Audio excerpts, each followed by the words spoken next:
Time table मेरे हिसाब से वो बनाते हैं जो कभी फॉलो नहीं करते।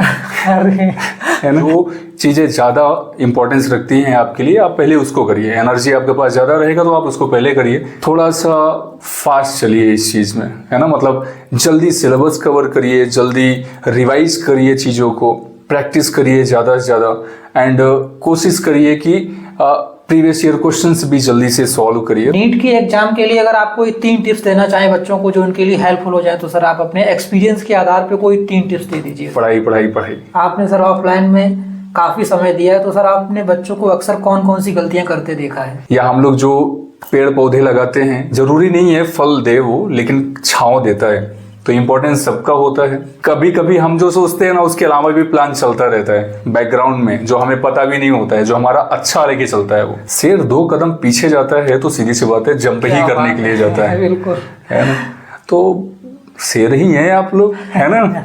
बिल्कुल। तो आप 2 कदम पीछे जाइए और फिर ऐसी जंप मारिए कि सब लोग बाउंस बैक करिए, और ऐसा बाउंस बैक करिए कि आप खुद को आपको बिलीव ना हो कि अरे यार हम ऐसा कर सकते थे क्या, है ना। टॉपर्स को भी नहीं पता होता है टॉप करने वाला। कुछ लोग तो ऐसे करते हैं कि जय माता दी। नहीं, ऐसा तो माता जी मेहरबान होती हैं उन्हीं पे जो पढ़े होते हैं, है ना। सही कह रहे हैं। जो प्रिपरेशन करने वाले हैं, जो डिवोटेड हैं, जिनको डॉक्टर बनना है एक्चुअल में, उन्हीं के साथ रहिए, ठीक है। अननेसेसरी टाइम वेस्ट मत करिए, ना ही सेल फोन में, ना ही बहुत ज़्यादा फ्रेंड सर्कल में।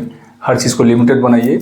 श्योर आप डॉक्टर बनेंगे, ऊपर वाला चाहेगा तो शायद बुजुर्ग होते होते हम भी आए आपसे इलाज करवाने के लिए।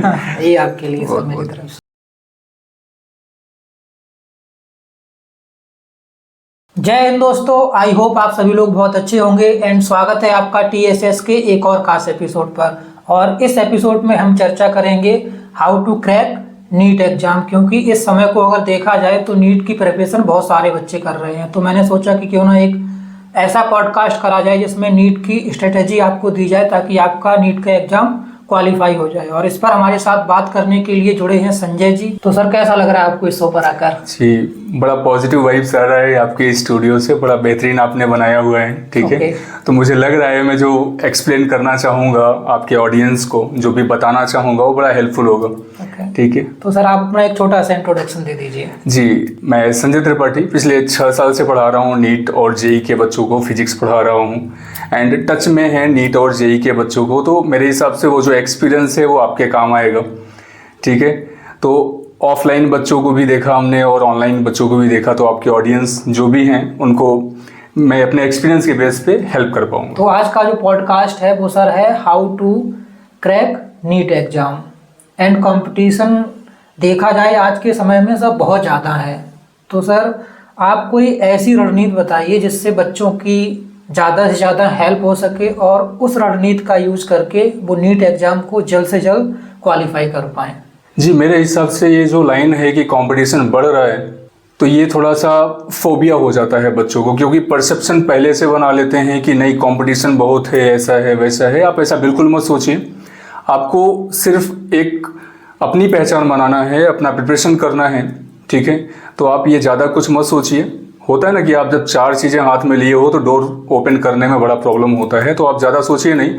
आपको सिर्फ ये सोचना है कि आपको डॉक्टर बनना है। आपको डॉक्टर बनना है तो कंपटीशन तो फाइट करना पड़ेगा फिलहाल। आप जो सिलेबस है आप पूरा उसको पढ़िए। सिलेबस में आपका जो भी है आप पहले देखिए रिसोर्सेज में क्या क्या है आपके पास में, एंड गाइडेंस कैसा है आपका। रिसोर्सेज में आप तमाम मार्केट में जितनी भी पब्लिकेशंस की बुक हैं आप उसको कलेक्ट कर लेते हो। पढ़ना आपको कोई एक भी नहीं होता है, ठीक है। तो आप बेसिक उठाइए जो इजी इन लैंग्वेज हो। पहला आप अपना 11th-12th को देखिए, उससे रिलेटेड जो रेफरेंस बुक्स हैं, जैसे मॉडर्न पब्लिकेशन का ABC बुक हो गया है, बहुत इजी लैंग्वेज में है, जो मेरे हिसाब से आप बिगिनर हैं, स्टार्ट कर रहे हैं, तो आपको एक तरह से पॉजिटिव वाइब्स आएगा उस बुक से, जो समझ में आएगा, इजी इन लैंग्वेज होता है। फिजिक्स में आप SL अरोड़ा भी प्रीफर कर सकते हो, ठीक है। आप जब बेसिक जो NCERT आप उसको अच्छे से पढ़ सकते हो, तो वहाँ से सारी चीज़ें आप कंठस्थ कर लीजिए, बिल्कुल उसको लर्न कर लीजिए एकदम अच्छे तरीके से, उसके कॉन्सेप्ट को बिल्कुल एकदम तरीके से आप पढ़ लीजिए। फिर उसके बाद थोड़ा सा एडवांस लेवल में आइए, ठीक है। एडवांस लेवल में आपकी बुक्स हो जाएंगी जैसे DC पांडे हो गया या गैलेक्सी पब्लिकेशन का हो गया, एंड ये सब बुक्स में थोड़ा कॉन्सेप्ट थोड़ा बहुत कॉन्सेप्ट और बढ़ेगा आपका, उसके बाद आप प्रीवियस ईयर पेपर उठा सकते हैं, तो प्रीवियस ईयर पेपर सॉल्व कर सकते हैं आप। मेरे हिसाब से इससे ज़्यादा आपको कुछ करने की ज़रूरत नहीं है, ये मोर देन एनफ बताया हूँ मैं। मतलब आप 11th-12th पहले देखिए, एक स्टैंडर्ड बुक उठाइए जो भी रेफरेंस बुक है ABC का, एंड उसके बाद आपको सीधे DC पांडे का बुक हो गया या गैलेक्सी पब्लिकेशन या B शर्मा का हो गया फिजिक्स का बुक, आप उसको पढ़ सकते हो। कोई एक बुक, ठीक है, कोई एक बुक उठाइए, आप उसको पढ़ लीजिए, या किसी कोचिंग इंस्टीट्यूट का नोट्स वगैरह भी होता है तो आप उसको पढ़ सकते हो, प्रीफर कर सकते हो। मेरे हिसाब से आप बुक ही पढ़ें तो ज़्यादा बेटर रहेगा, क्योंकि आपको काफ़ी चीज़ें खुद से विजुअलाइज करने में आसानी हो जाएगी। बस आप कॉन्सेप्ट देख लीजिए, किसी मेंटर से आप गाइडेंस ले लीजिए, या कोई भी आपका सीनियर हो आप उनसे पढ़ लीजिए, या कोई भी कोचिंग आप ज्वाइन किए हैं तो आप एज अ गाइडेंस के तौर पर रखिए। ये मत सोचिए नहीं कोचिंग हमारा सिलेक्शन करवा देगा, ऐसा कुछ नहीं होता है, वो सिर्फ गाइड करते हैं। पढ़ना आपको है, रैंक आपको लाना है। तो ये सारा मटेरियल है, रिसोर्सेज हैं जो आपको यूज़ करना पड़ेगा। ये तो हो गया फिजिक्स की बात। केमिस्ट्री में भी आप ऐसे ही कर सकते हो, ABC पब्लिकेशन की बुक ले सकते हो।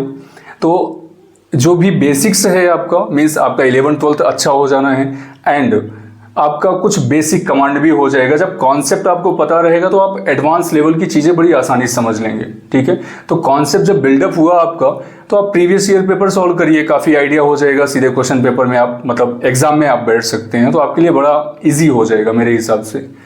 एंड बायो की बात करें तो बायो में आप सिर्फ NCERT रट लीजिए।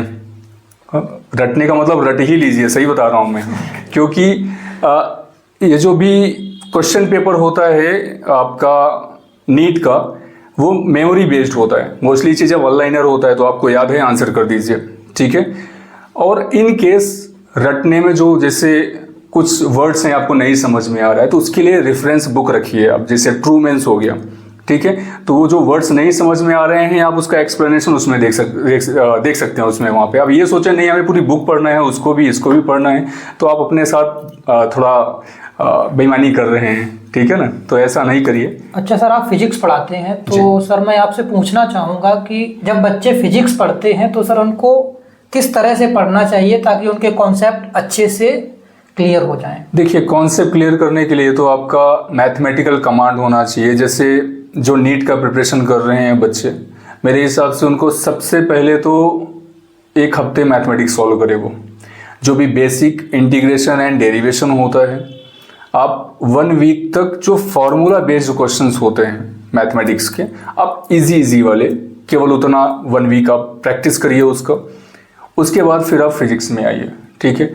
रीज़न इसके पीछे ये है कि ज़्यादातर बच्चों को फोबिया हो जाता है कि मेरा मैथ्स अच्छा नहीं है और फिजिक्स में डेरिवेशन है या न्यूमेरिकल्स में कैलकुलेशन वगैरह है, तो उसी चक्कर में वो आधे क्वेश्चंस करेंगे या उससे छोड़ देते हैं। तो ये फोबिया जो होता है ना, ये एक्चुअली आप पहले से ही परसेप्शन अगर बना लिए हो किसी चीज़ का, तो प्रॉब्लम क्रिएट करना स्टार्ट कर देगा।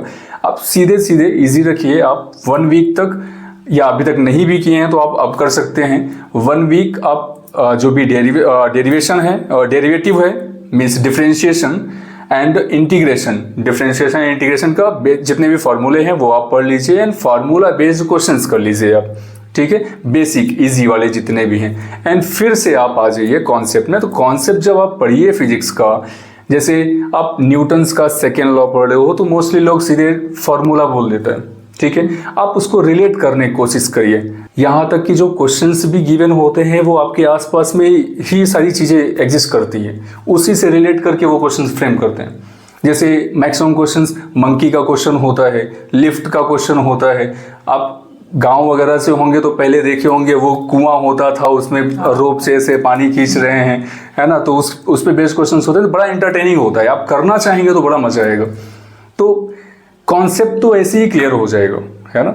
आप नेचर के कांटेक्ट में रहिए, आप ऑब्जर्व करिए जो आसपास चीज़ें हो रही हैं, कैसे वर्क कर रही हैं। हम वॉक कर रहे हैं तो क्यों कर रहे हैं, कैसे कर रहे हैं। क्लाउड वाइट होता है तो क्यों होता है, स्काई आपका ब्लू हो रहा है तो क्यों हो रहा है। ये जितनी भी चीज़ें आपके आसपास में हो रही हैं, आप इनके बारे में एक तरह से एनालिसिस करिए, इनके बारे में सोचिए।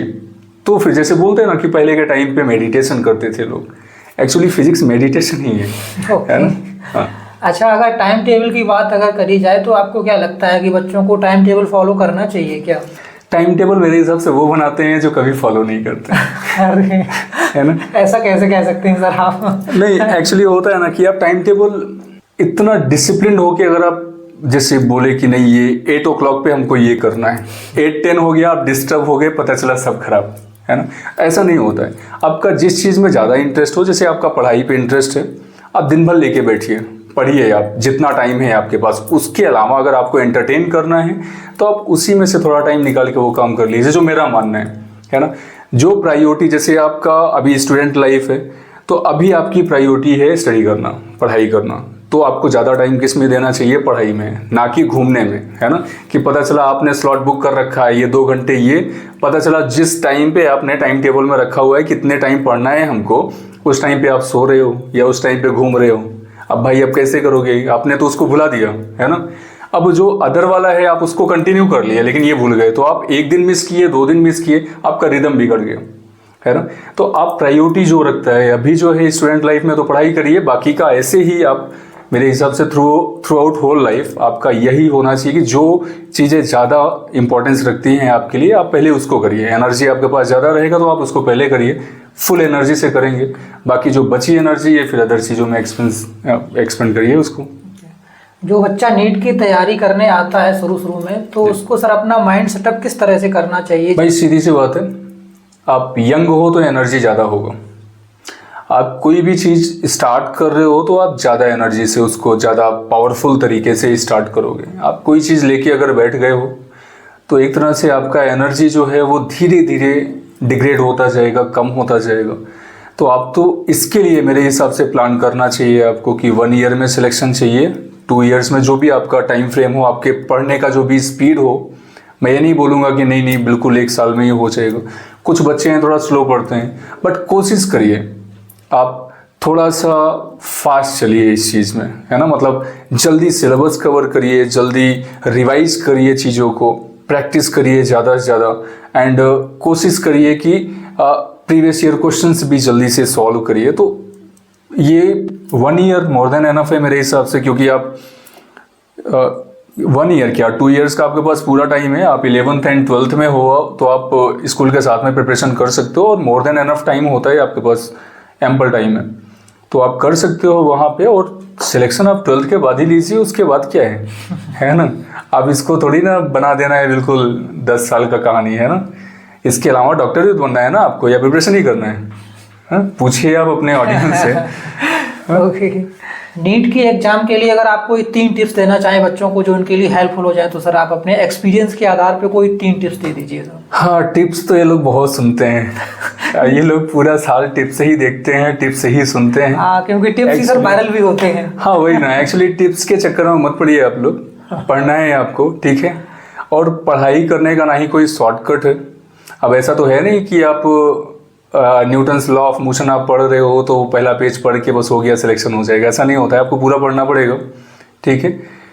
तो इसमें कोई शॉर्टकट नहीं चलने वाला है, एंड कंसिस्टेंसी ज़रूर रखिए। आप डॉक्टर बनना है आपको, भाई सीधी सी बात है, बड़ा काम करना है तो बड़ा सेक्रीफाइस करना पड़ेगा आपको। अब छोटे छोटे फंक्शन हो रहे हैं या गॉसिप करने के लिए निकल गए, या आजकल ट्रेंड पे चलता है कि घूम के आते हैं, थोड़ा मन बहल जाएगा, तो मन बहला रहे हैं आप जिस चीज़ से, जो प्रिपरेशन करने के लिए आप आए हुए थे उसी से बहल जाता है। फिर बाकी की चीज़ों में आपका दिमाग रहता है, नो डाउट। तो उन्हीं से आप अपने आप को थोड़ा सा ओवरकम करिए उन सब चीज़ों को। अभी थोड़ी बातें कर लीजिए बुक से, सिलेक्शन हो जाए उसके बाद तो पूरा टाइम होता है। तो कोई शॉर्टकट नहीं है, कोई टिप्स नहीं है, सिर्फ पढ़ाई करना है आपको, पढ़ाई पढ़ाई पढ़ाई। ओके, आपने सर ऑफलाइन में काफ़ी समय दिया है, तो सर आपने बच्चों को अक्सर कौन कौन सी गलतियां करते देखा है? बच्चों को देखता हूँ तो पहला नंबर क्या होता है कि उनको फोबिया हो जाता है कि सर फिजिक्स में कैलकुलेशन डिफ़िकल्ट है, बड़ा डिफ़िकल्ट है सर फिजिक्स समझना। कुछ बच्चे होते हैं जिनको बड़ा मज़ा आता है, बट ज़्यादातर परसेप्शन बना लेते हैं कि फिजिक्स बड़ा डिफ़िकल्ट है सर, मैथमेटिकल है सर, हमारा मैथमेटिक्स कमज़ोर है सर, इसलिए बायो लिया सर।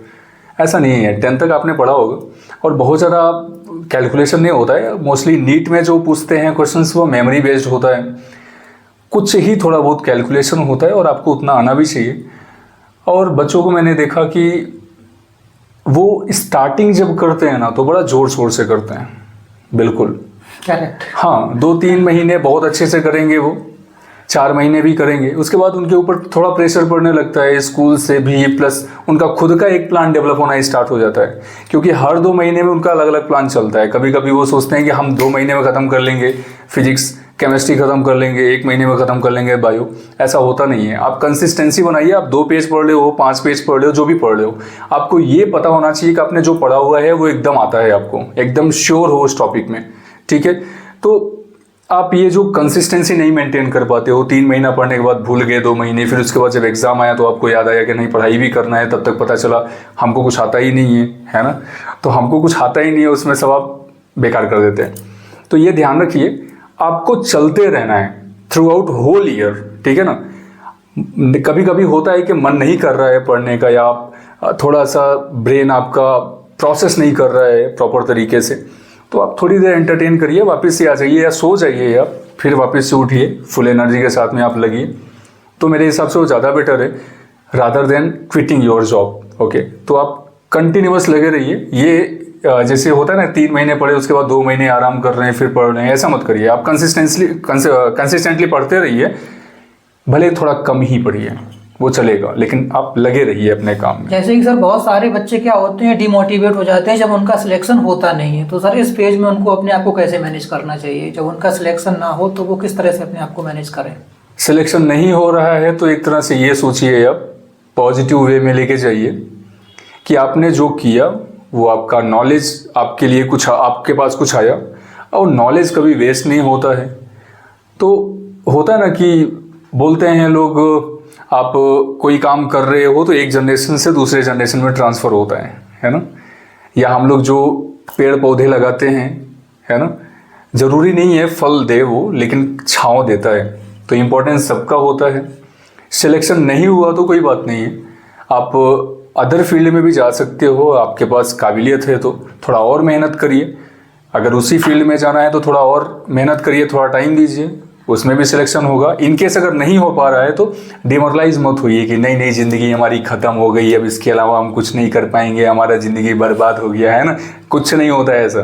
कभी कभी हम जो सोचते हैं ना, उसके अलावा भी प्लान चलता रहता है बैकग्राउंड में, जो हमें पता भी नहीं होता है, जो हमारा अच्छा लेके चलता है वो, है ना।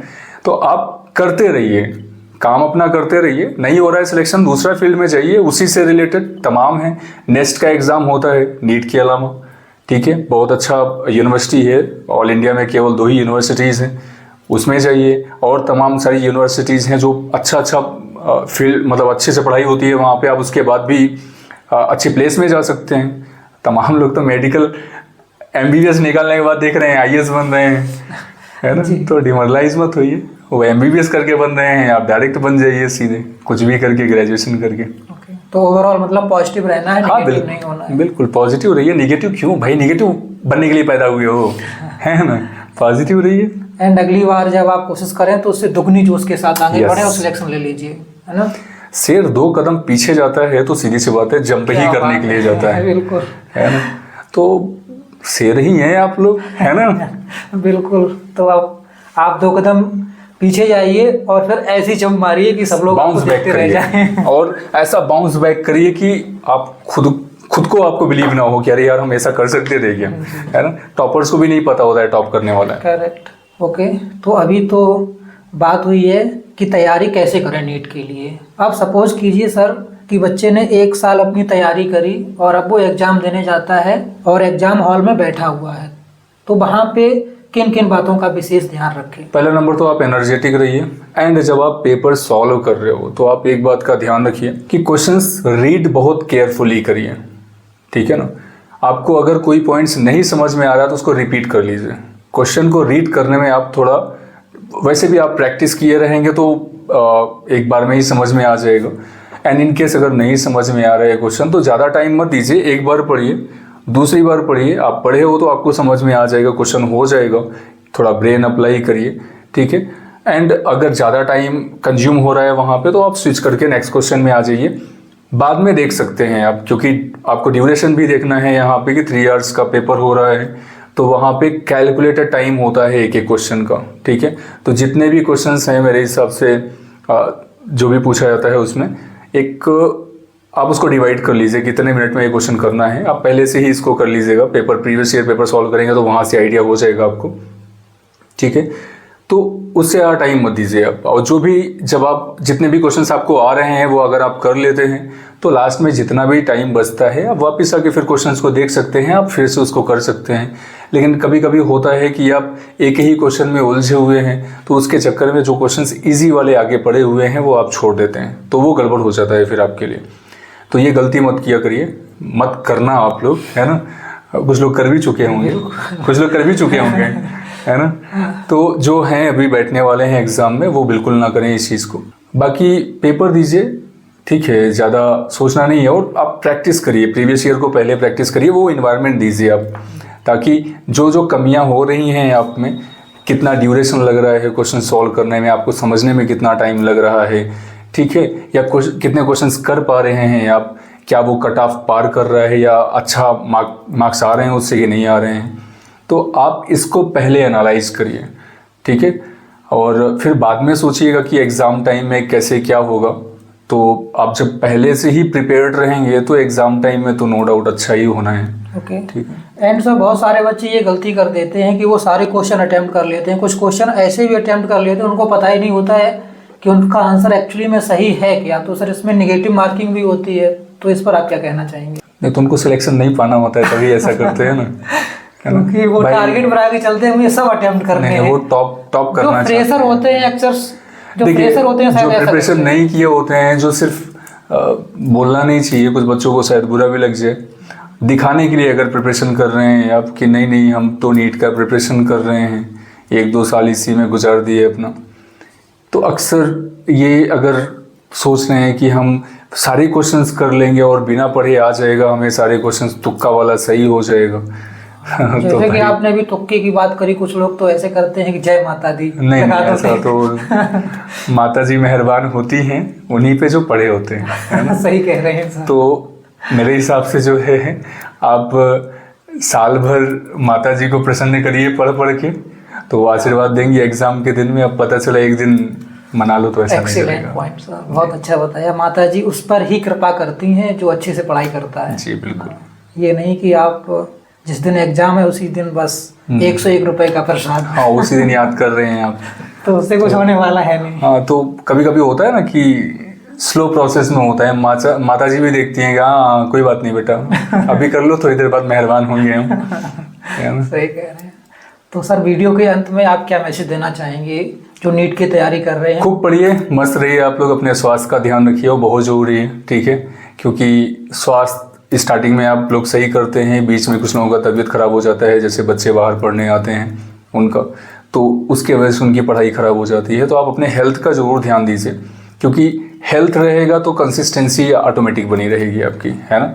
और सराउंडिंग आप अपना जो है, जो प्रिपरेशन करने वाले हैं, जो डिवोटेड हैं, जिनको डॉक्टर बनना है एक्चुअल में, उन्हीं के साथ रहिए, ठीक है। अननेसेसरी टाइम वेस्ट मत करिए, ना ही सेल फोन में, ना ही बहुत ज़्यादा फ्रेंड सर्कल में, हर चीज़ को लिमिटेड बनाइए। श्योर आप डॉक्टर बनेंगे, और ऊपर वाला चाहेगा तो शायद बुजुर्ग होते होते हम भी आए आपसे इलाज करवाने के लिए, ठीक है जी। ओके, तो thank you so much sir, आप यहाँ पर आए और आपने अपने महत्वपूर्ण समय में से थोड़ा समय दिया, एंड आपके वीडियो से बहुत सारे बच्चों की हेल्प होगी। तो सर एक बार फिर से आपका बहुत बहुत धन्यवाद। जी, बहुत एंड सर आपके लिए मेरे पास एक छोटा सा उपहार है, अगर आप इसे लेंगे तो मुझे काफ़ी अच्छा लगेगा, ये आपके लिए सर मेरी तरफ से। Thank you so much. तो आई होप आप लोगों को ये वीडियो पसंद आया होगा। अगर पसंद आया है तो वीडियो को लाइक करिए, और अगर चैनल पे फर्स्ट टाइम विजिट कर रहे हैं तो प्लीज़ सब्सक्राइब कर लीजिए, क्योंकि ऐसे इन्फॉर्मेटिव वीडियो आपके चैनल पे आगे भी मिलते रहेंगे। तो आज की वीडियो में बस इतना ही, जल्दी आपसे मुलाकात होगी अगले वीडियो में। तब तक के लिए आप लोग हंसते रहें, मुस्कुराते रहें, और इस चैनल के सारे वीडियो देखते रहें। धन्यवाद।